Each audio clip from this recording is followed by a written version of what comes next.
j'entends une voix forte dans le ciel. Elle dit: Maintenant, c'est le moment où Dieu sauve.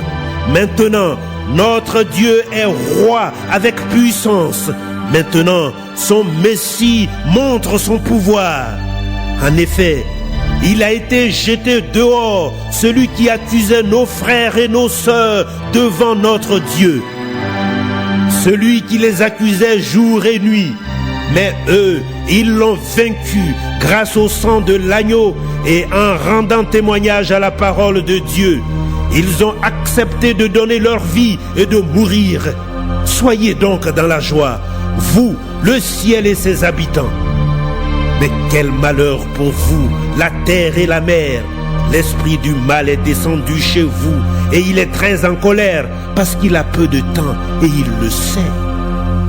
Quand le dragon voit qu'il a été jeté sur la terre, il poursuit la femme qui a mis au monde un garçon.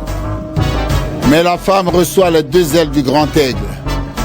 Elle peut donc s'envoler dans le désert, à l'endroit préparé pour elle, loin du serpent.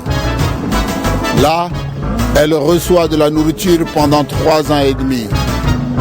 Alors le serpent crache de l'eau comme un fleuve derrière la femme pour que l'eau l'emporte. Mais la terre vient aider la femme. La terre s'ouvre et elle avale le fleuve que le dragon a craché. Le dragon est très en colère contre la femme et il part faire la guerre contre le reste de ses enfants, ceux-là qui obéissent au commandement de Dieu et qui sont les témoins de Jésus. Puis le dragon se place au bord de la mer. Apocalypse, chapitre 13. Ensuite, je vois une bête qui sort de la mer. Elle a 10 cornes et 7 têtes. Sur chaque corne, il y a une couronne. Et sur chaque tête, il y a un nom qui insulte Dieu. La bête que je vois ressemble à un léopard. Ses pattes sont comme celles d'un ours et sa gueule est comme celle d'un lion. À cette bête, le dragon donne sa puissance, son siège de roi et un très grand pouvoir. L'une des têtes de la bête semble blessée à mort, mais maintenant, sa blessure est guérie. Alors, toute la terre admire cela et elle suit la bête. Tout le monde adore le dragon parce qu'il a donné le pouvoir à la bête. Ils adorent aussi la bête en disant: Qui est comme la bête? Qui peut lutter contre elle? La bête reçoit l'autorisation de dire des paroles pleines d'orgueil et des insultes contre Dieu. Elle reçoit le pouvoir d'agir pendant 42 mois. La bête se met à insulter Dieu. Elle insulte le nom de Dieu, le lieu où il habite et aussi les habitants du ciel. Elle a le droit de faire la guerre à ceux qui appartiennent à Dieu et de les vaincre. Elle reçoit le pouvoir sur toutes les tribus, sur tous les peuples, sur des gens de toutes langues et sur tous les pays. Tous les habitants de la terre vont l'adorer, sauf ceux qui ont leur nom écrit dans le livre de vie depuis la création du monde. Ce livre appartient à l'agneau offert en sacrifice. Celui qui a des oreilles doit bien écouter. Si quelqu'un doit être prisonnier, il sera fait prisonnier. Si quelqu'un doit mourir par les armes, il mourra par les armes. Pour ceux qui appartiennent à Dieu, c'est le moment d'être patient et de croire. Ensuite, je vois une autre bête qui sort de la terre. Elle a 2 cornes comme celles d'un agneau, mais elle parle comme un dragon. Elle a tout le pouvoir de la bête qui est sortie de la mer, et elle se sert de ce pouvoir devant la bête de la mer. La bête de la mer a été blessée à mort, mais elle a été guérie. La bête qui vient de la terre oblige la terre et ses habitants à adorer la bête de la mer. La bête de la terre fait des choses extraordinaires. Devant tout le monde, Elle fait même descendre sur la terre un feu qui vient du ciel. Ainsi, elle trompe les habitants de la terre. En effet, elle a reçu le pouvoir d'accomplir ces choses extraordinaires devant la bête de la mer. Elle demande aux habitants de la terre de faire une statue de la bête de la mer. Une lance avait blessé cette bête-là, mais elle est bien vivante. La bête de la terre reçoit le pouvoir de donner la vie à la statue de cette bête. Alors, cette statue peut même parler. Elle peut aussi tuer tous ceux qui ne veulent pas l'adorer.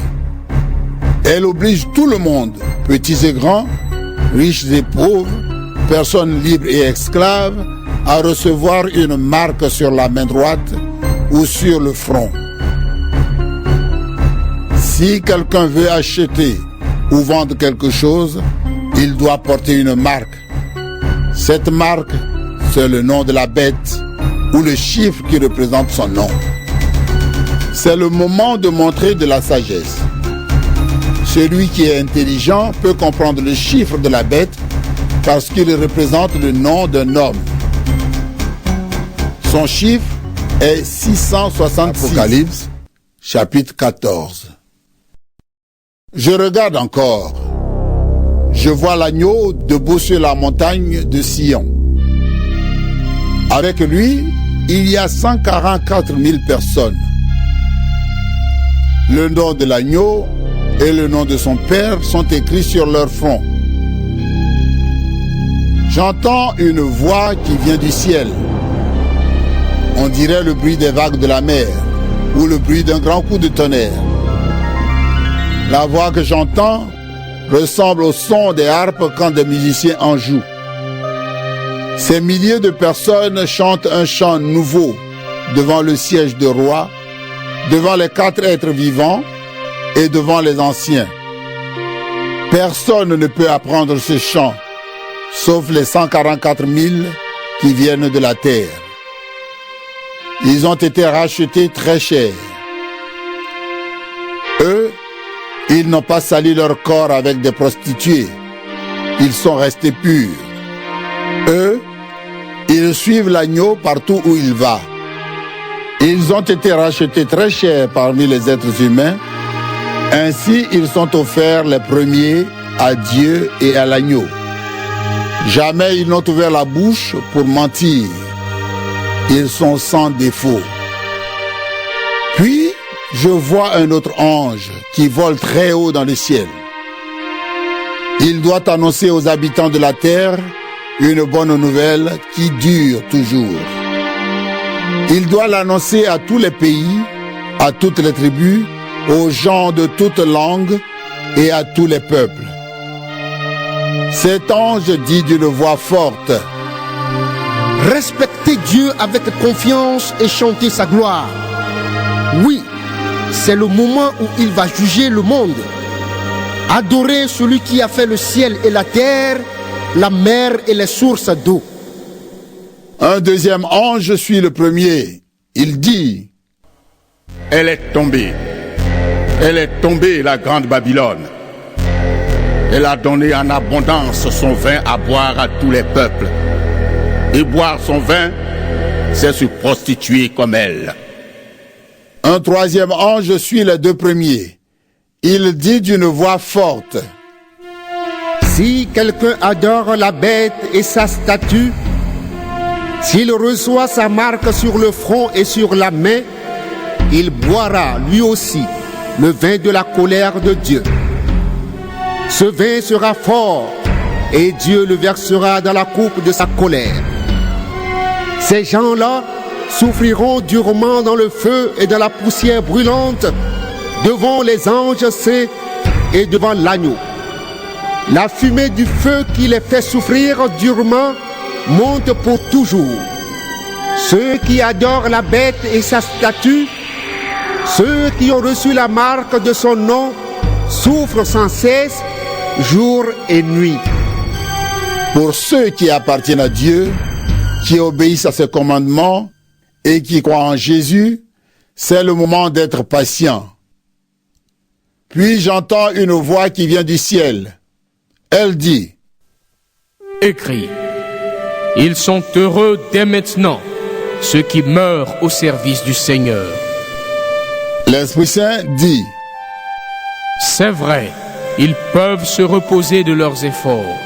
En effet, leurs actions parlent pour eux. je regarde encore et je vois un nuage blanc. Quelqu'un qui ressemble à un homme est assis sur le nuage. Sur la tête, il porte une couronne d'or et dans la main, il a une faucille bien aiguisée. Un autre ange sort du temple. Il crie d'une voix forte à celui qui est assis sur le nuage. Utilise ta faucille et fais la récolte. C'est le moment de récolter, parce que la terre est mûre pour la récolte. Alors, celui qui est assis sur le nuage fait passer sa faucille sur la terre, et la récolte est faite sur toute la terre. Ensuite, un autre ange sort du temple du ciel. Lui aussi, il tient une faucille bien aiguisée. Puis, un autre ange vient de l'autel. Il peut commander au feu, et il crie d'une voix forte à celui qui tient la faucille bien aiguisée. Utilise ta faucille bien aiguisée et récolte les grappes de la vigne sur la terre. Le raisin est mûr. L'ange fait passer sa faucille sur la terre. Il récolte le raisin sur la vigne de la terre. Il le jette dans le grand pressoir de la colère de Dieu. On écrase le raisin dans le pressoir en dehors de la ville et du sang coule du pressoir.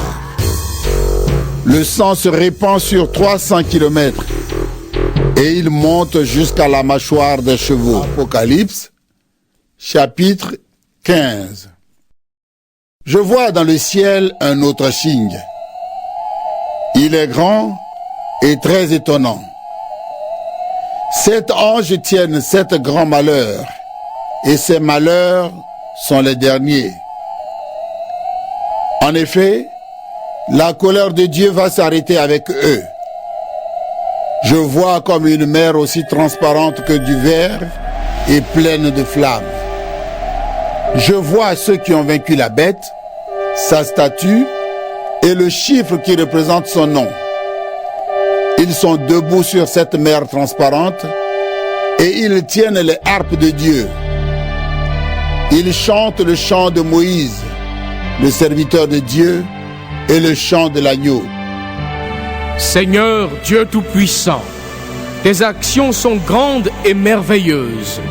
Roi des peuples, tes projets sont justes et vrais. Qui peut refuser de te respecter avec confiance et de chanter ta gloire? Oui, toi seul tu es saint. Les habitants de tous les pays viendront et ils se mettront à genoux devant toi, parce que tous peuvent voir tes actions justes. Ensuite, je vois dans le ciel le temple qui abrite la tente de la rencontre. Il s'ouvre et les 7 anges qui tiennent les 7 grands malheurs sortent du temple. Ils portent des vêtements d'une toile fine, blanche et brillante. Des ceintures d'or entourent leur taille. Un des 4 êtres vivants donne aux 7 anges 7 coupes en or. Elles sont pleines de la colère du Dieu qui vit pour toujours. Une fumée remplit le temple à cause de la gloire de Dieu et de sa puissance. Personne ne peut entrer dans le temple jusqu'à la fin des 7 grands malheurs apportés par les 7 anges. Apocalypse, chapitre 16. J'entends une voix forte qui vient du temple. Elle dit aux 7 anges: Allez verser sur la terre les 7 coupes de la colère de Dieu. Le premier ange part et verse sa coupe sur la terre. Une plaie mauvaise et douloureuse frappe les gens qui portent la marque de la bête et qui adore sa statue.